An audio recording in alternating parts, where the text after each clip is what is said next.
Good day to you, Mom. This is Marimar Oclida, and I'm going to discuss now the chapter 14 of the subject Legal Aspects in Tourism and Hospitality. It was entitled Insurance Law. So, before we dig into the topic, we have here our learning objectives. First is to enumerate items that can be insured by a tourism establishment, and second is to identify the rationale behind the concept of insurance, and third is to explain the different kinds of insurance, and lastly is to identify the advantages and disadvantages of having insurance.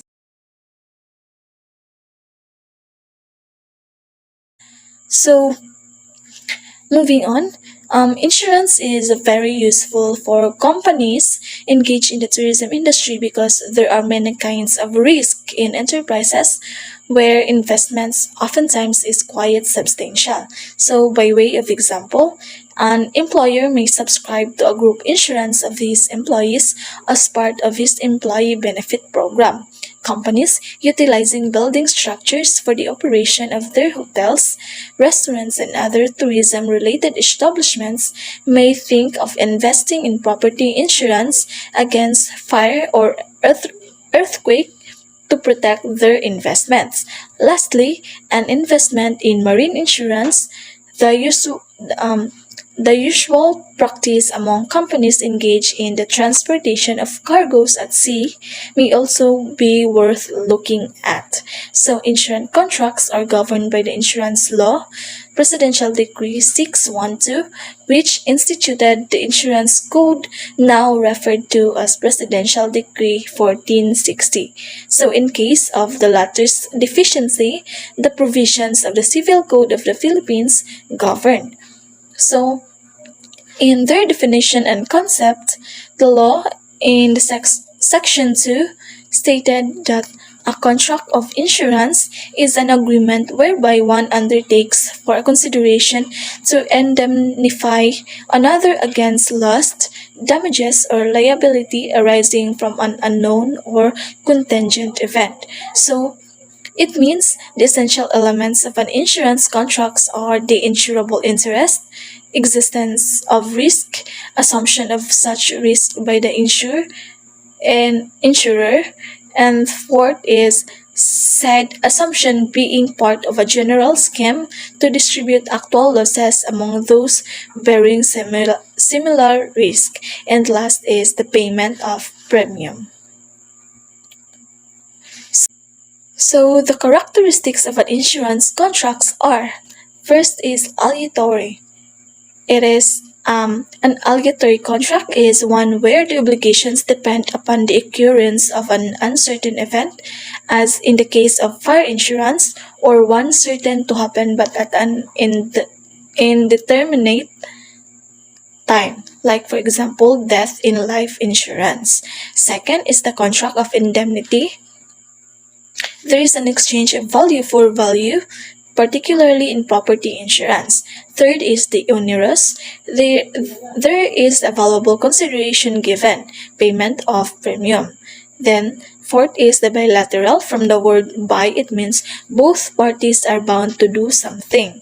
And last is the formal. It is as to form, a policy is required to be issued and the premium must be paid.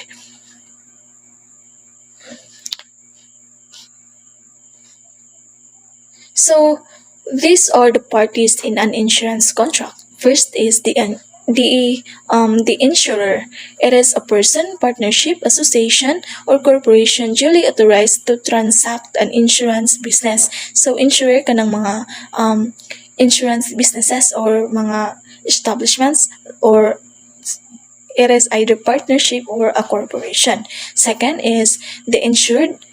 It is a person with an insurable interest who stands to benefit from a policy of insurance. In this strict sense, the insured party is the owner or purchase of the policy, even though benefit of the insurance may accrue to someone else. And third is the beneficiary. It is a person designated by the terms of the policy to receive the proceeds of the insurance policy upon the happenings of the event insured against. So it is the person named in an insurance policy as the one to receive proceeds or benefits accruing thereunder. So insurance contracts may refer to the following. First is life insurance. It is an insurance in human lives and insurance appertaining thereto or connected therewith. Next is the fire insurance. It includes loss by fire, lightning, windstorm, tornado, or earthquake, and another allied risk, when such risks are covered by extension to fire insurance policies or under separate policies. Next is the marine insurance. It is a contract whereby one for a consideration agrees to indemnify another for the loss or damage in a certain interest subject to marine risk by certain perils of the sea or specified casualties during a voyage or fixed period. And last is the personal accident insurance. It is an insurance which provides pecuniary compensation for expenses or losses of income brought about by death or bodily injury arising from violent, external, visible, and accidental means.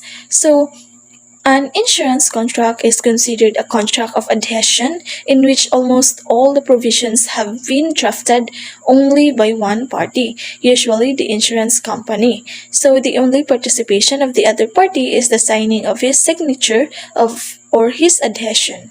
In this regard, such contracts are to be construed liberally in favor of the insured and strictly against the insurer in resolving all ambiguities against the latter.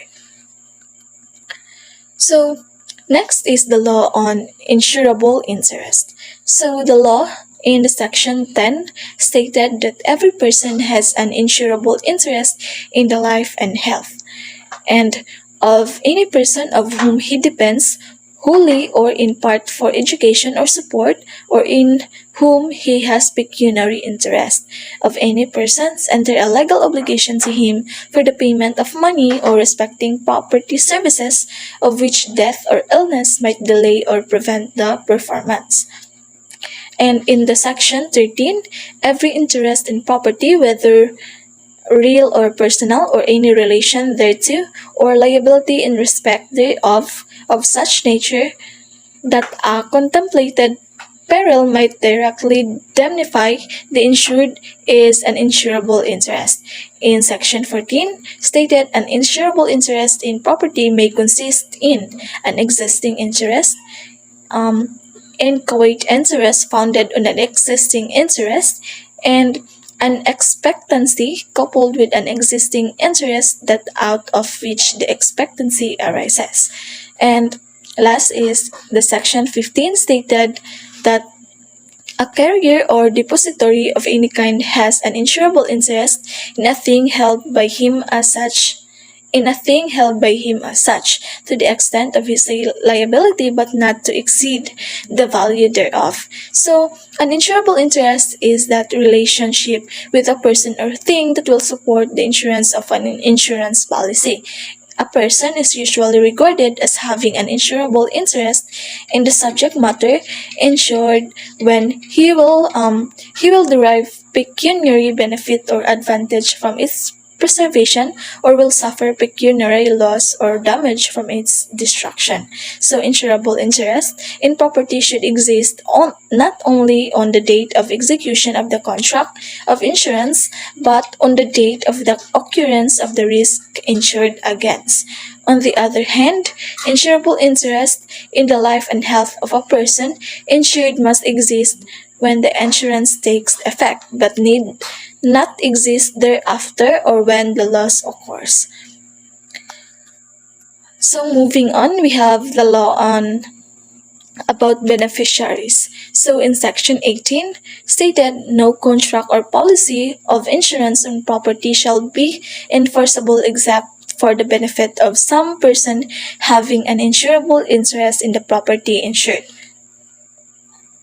And in Section 19, stated an interest in property insured must exist when the insurance takes effect and when the loss occurs, but need not exist in the meantime. An interest in the life or health of a person insured must exist when the insurance takes effect, but need not exist thereafter or when the loss occurs. So, a person cannot lawfully procure insurance in the life of another in whose life he has no insurable interest. Hence, the insured must have an interest to preserve the life to be insured in spite of the insurance. In order that one may have an insurable interest in the life of another, it must be one of those mentioned in Section 10 of the Insurance Code. This holds true where the employer who is the titular or named insured obtains insurance on the life and health of its employees. With respect to insurance on property, it is imperative that the beneficiary is a person having an insurable interest in the property insured.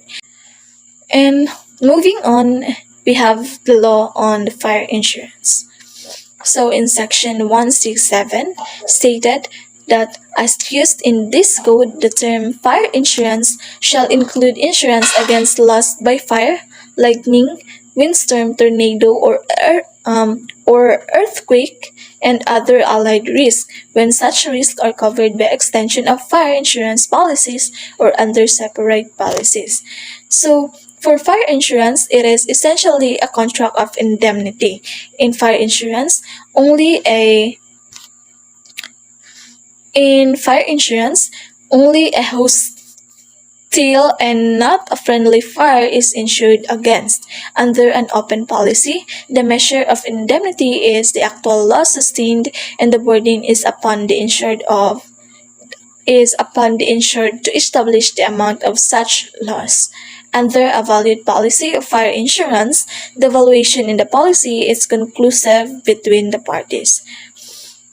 Next is the war risk insurance. So the law stated that war risk insurance is an insurance covering damages caused by acts of war. It includes coverage for war, hijacking, and related perils. Insurers have intended to withdraw liability coverage for weapons of mass destruction, a subset of war risk insurance.